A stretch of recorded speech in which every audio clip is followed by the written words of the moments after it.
Assalamualaikum warahmatullahi wabarakatuh.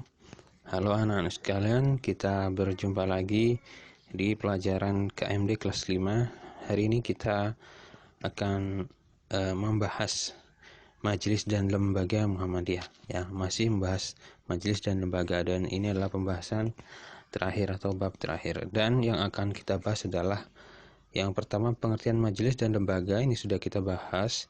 Dan kita akan masuk ke pembahasan yang kedua, yaitu tugas majelis dan lembaga. Baik, di layar sudah ada slide yang sudah kita pelajari waktu yang lalu, yaitu pengertian majelis. Yaitu majelis itu adalah unsur pembantu pimpinan Persyarikatan Muhammadiyah yang menjalankan sebagian tugas pokok Muhammadiyah. Di situ sudah ada garis bawah. Di majelis itu menjalankan sebagian tugas pokok dari Muhammadiyah. Sebaliknya, lembaga adalah unsur pembantu pimpinan yang menjalankan sebagian tugas pendukung Muhammadiyah. Ya, bisa kalian fokus di kata-kata yang di garis bawah. Jadi kalau majelis menjalankan sebagian tugas pokok dari Muhammadiyah, kemudian kalau lembaga menjalankan sebagian tugas pendukung dari Muhammadiyah. Itu pembahasan yang sudah lalu. Kemudian kita coba lihat jumlah dari majelis dan lembaga Muhammadiyah. Di samping itu adalah jumlah majelis itu berjumlah 13, kemudian di sebelah kanan adalah jumlah lembaga di Muhammadiyah yang berjumlah 8. Baik anak sekalian, hari ini kita akan fokus membahas tugas dari majelis-majelis di Muhammadiyah. Baik, untuk menghemat waktu langsung saja kita mulai. Kita awali terlebih dahulu dengan pembagian atau fungsi majelis dan lembaga secara rinci. Untuk majelis itu berfungsi sebagai pembantu pimpinan persyarikatan dalam menentukan perencanaan, pelaksanaan, dan pengawasan penyelenggaraan amal usaha, program, dan kegiatan sesuai dengan kebijakan persyarikatan. Nah, di sini dijelaskan fungsi dan tugas majelis dan lembaga secara rinci ya. Tadi di awal secara umum. Baik, kemudian tugas dari majelis itu adalah bertugas secara operasional menyelenggarakan amal usaha, program, dan kegiatan yang sesuai dengan kebijakan pimpinan persyarikatan. Majelis berwenang mengarahkan, menentukan, dan memberi tuntunan teknis operasional pelaksanaan program dalam bidangnya masing-masing. Itu fungsi dan tugas majelis. Kemudian berikutnya yang berwarna biru itu seharusnya lembaga ya, fungsi lembaga. Fungsinya adalah pembantu pimpinan persyarikatan dalam pelaksanaan keputusan dan kebijakan persyarikatan sesuai bidang tugasnya. Jadi jika majelis itu yang menentukan buat program, kemudian berwenang mengarahkan, memutuskan, membuat tuntunan teknisnya. Nah, untuk lembaga ini dia hanya sekedar melaksanakan keputusan dari Muhammadiyah ya. Kebijakan persyarikatan dia jalankan. Kemudian kita awali tugas dari lembaga, yaitu membantu pimpinan persyarikatan dalam bidang tertentu yang sifatnya pelaksanaan kebijakan ya, sama tetap pelaksanaan kebijakan. Dan lembaga ini berwenang mengadakan kegiatan setelah mendapat persetujuan dari pimpinan persyarikatan Muhammadiyah. Baik, langsung saja kita masuk ke tugas dari majelis-majelis di Muhammadiyah. Kita akan bahas secara singkat. Yang pertama, Majelis Tarjih dan Tajdid atau disingkat dengan MTT. Tugasnya menyeleksi atau menyaring kembali hukum Islam yang sudah berjalan dan kemudian diperbaharui dan disesuaikan dengan perkembangan zaman yang terjadi saat ini. Jadi gambar singkatnya adalah Majelis Tarjih dan Tajdid ini adalah majelis di Muhammadiyah yang bertugas mengkaji hukum Islam kembali, terutama berkaitan dengan hukum-hukum Islam yang kontemporer terbaru. Seperti itu. Kemudian yang kedua, Majelis Tabligh.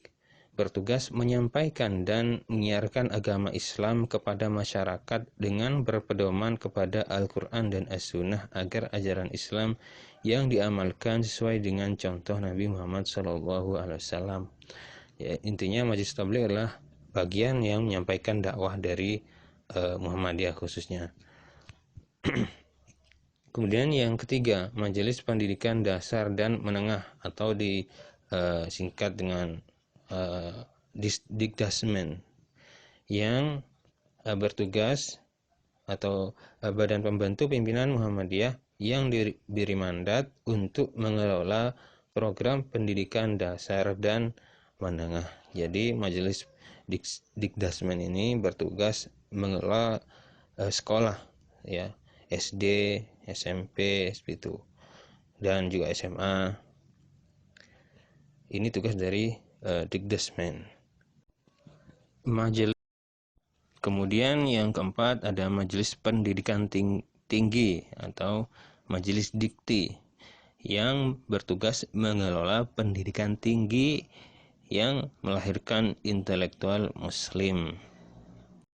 Sebagai contoh, untuk universitas di Muhammadiyah itu yang kita tahu seperti ada UMS, Universitas Muhammadiyah Surabaya, ada UMM, Universitas Muhammadiyah Malang, UMSIDA, dan yang lainnya.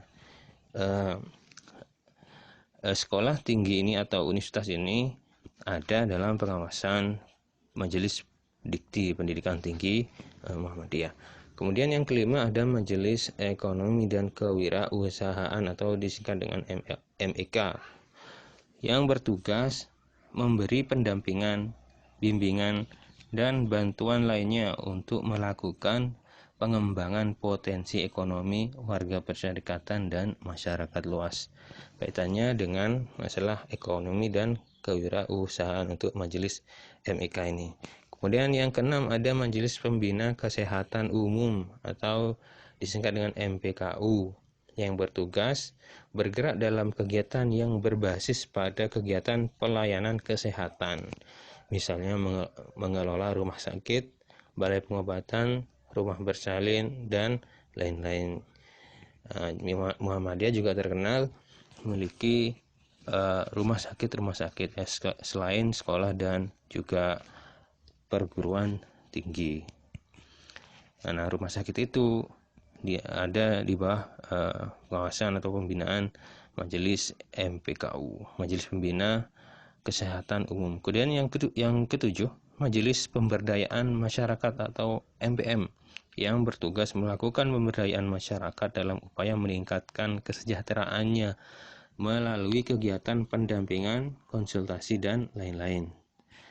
Yang kedelapan ada Majelis Wakaf dan Kehartabendaan, yang bertugas mengurus harta wakaf yang diterima Muhammadiyah dan mendorong umat Islam agar senang memberi wakaf bagi kepentingan umat dan agama.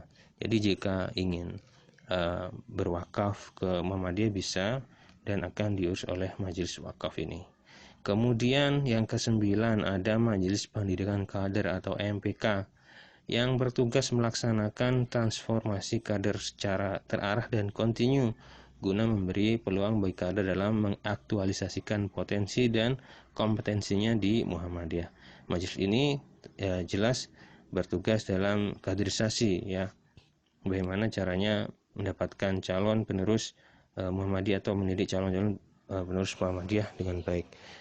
Kemudian selanjutnya yang ke-10, sebagai contoh untuk Majelis Pustaka dan Informasi. Majelis ini bertugas dalam bidang penerbitan, penyiaran, pendokumentasian, dan perpustakaan. Jadi ada buku-buku Muhammadiyah itu biasanya diterbitkan oleh majelis ini.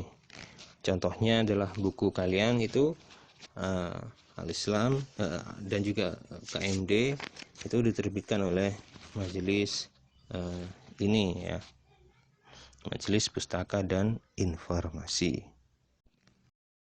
Baik anak-anak sekalian, kita lanjut ke majelis yang ke-11, yaitu Majelis Hukum dan HAM atau Hak Asasi Manusia. Majelis ini bertugas mendukung dan mengusahakan berbagai upaya penegakan supremasi hukum dalam kehidupan bermasyarakat, berbangsa, dan bernegara sebagai bagian penting perwujudan reformasi melalui program, termasuk dalam menuntaskan kasus-kasus besar yang berkenaan dengan pelanggaran HAM, hak asasi manusia, KKN, korupsi, kolusi, dan nepotisme, dan pelanggaran hukum lainnya. Jelas dari namanya, majelis ini berkaitan dengan atau bertugas berkaitan dengan hukum dan HAM. Selanjutnya yang ke-12, Majelis Pelayanan Sosial diberi mandat untuk mengelola program kesejahteraan sosial sesuai dengan nama majelisnya. Yang ke-13, Majelis Lingkungan Hidup bergerak dalam hal penyadaran makna penting lingkungan hidup yang sehat bagi masyarakat. Nah, itulah 13 majelis dalam Muhammadiyah.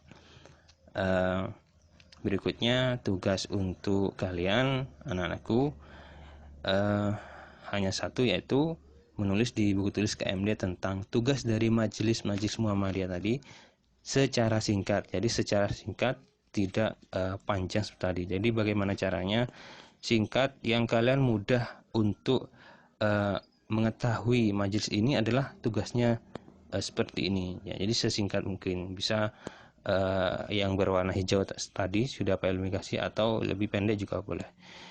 Insya Allah sudah jelas. File cukup sampai di sini. Mohon maaf videonya agak panjang. Sekali lagi mohon maaf. File akhiri. Wassalamualaikum warahmatullahi wabarakatuh.